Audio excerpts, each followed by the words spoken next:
Thiruvananthapuram medical കോളേജിൽ oxygen cylinder flow meter പൊട്ടിത്തെറിച്ചു. വനിതാ അറ്റൻഡർക്ക് പരിക്കേറ്റു.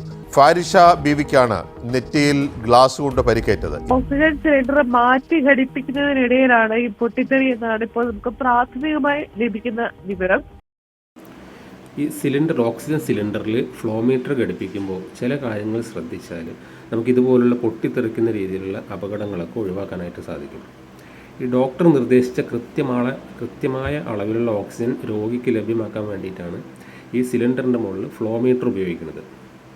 അപ്പോൾ ഈ ഫ്ലോ മീറ്റർ കൃത്യമായ അളവിലല്ലാതെ ഒരുമിച്ച് ഫ്ലോ മീറ്ററിലേക്ക് ഓക്സിജൻ ഹൈ പ്രഷറിൽ അടിച്ച് കയറുമ്പോഴാണ് ഈ ഫ്ലോ മീറ്റർ പൊട്ടിത്തെറിക്കുന്ന രീതിയിലുള്ള അപകടങ്ങളൊക്കെ സംഭവിക്കുന്നത്. അപ്പോൾ ഈ ഫ്ലോ മീറ്റർ എങ്ങനെയാണ് ഓക്സിജൻ സിലിണ്ടറിൽ ഫിറ്റ് ചെയ്യുന്നത് എന്നുള്ളത് നോക്കാം. ഫ്ലോ മീറ്ററിൻ്റെ ഈ ഭാഗത്ത് ഈ ത്രെഡുള്ള ഭാഗം ഓക്സിജൻ സിലിണ്ടറിൻ്റെ അതിന് സൂട്ടായിട്ടുള്ള ഭാഗത്ത് ആ ത്രെഡുള്ള ഭാഗം ടൈറ്റ് ചെയ്യാം. കൈകൊണ്ട് ടൈറ്റ് ചെയ്തതിന് ശേഷം ഓക്സിജൻ സിലിണ്ടർ കീ ഉണ്ട്, ഒരു സ്പാനർ ഉണ്ട്. ആ സ്പാനർ വെച്ചിട്ട് നല്ല രീതിയിൽ ടൈറ്റ് ചെയ്യാം. നല്ല രീതിയിൽ ലീക്ക് വരാത്ത രീതിയിൽ നല്ല രീതിയിൽ ടൈറ്റ് ചെയ്യണം. ടൈറ്റ് ചെയ്തിട്ട് ഇതാണ് ഹ്യൂമിഡിഫയർ ബോട്ടിൽ. ഈ ഹ്യൂമിഡിഫയർ ബോട്ടിലാണ് പൊട്ടിത്തെറിക്കാൻ സാധ്യതയുള്ളത്. ഇതിൽ ഈ അളവിൽ വെള്ളം ഒഴിച്ചതിന് ശേഷം ഈ ഓക്സിജൻ്റെ തിരിക്കുന്ന ഈ നോബ് ടൈറ്റ് ആണെന്നുള്ളത് ഉറപ്പ് വരുത്തണം. ഇതാണ് വളരെ ശ്രദ്ധിക്കേണ്ട ഒരു കാര്യം.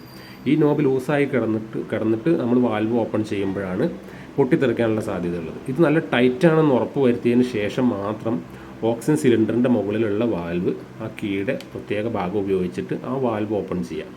പ്രത്യേകം ശ്രദ്ധിക്കേണ്ടത് ഈ ഭാഗം ടൈറ്റാണ് എന്ന് ഉറപ്പ് വരുത്തുന്നത് ആണ്.